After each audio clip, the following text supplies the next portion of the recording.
How to download Brawl Stars on PC. Hello everyone, I am Bishaka and welcome to our channel. Now, let's get right into the tutorial.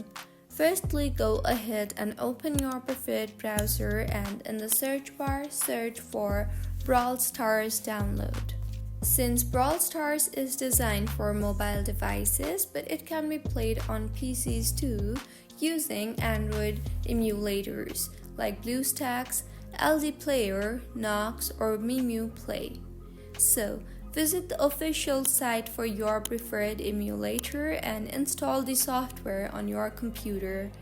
Now, follow the on-screen instructions to complete the installation of your emulator and then open the emulator and sign in with your Google account to access the Play Store. Now, search for Brawl Stars in the Play Store within the emulator and tap on the Install button.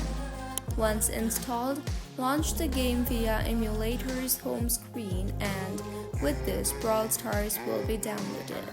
So, this is how you can download Brawl Stars on PC. If you find this tutorial helpful, please like the video and do comment if you have any queries. Also, do subscribe to our channel for more helpful tutorials like this. See you on the next one.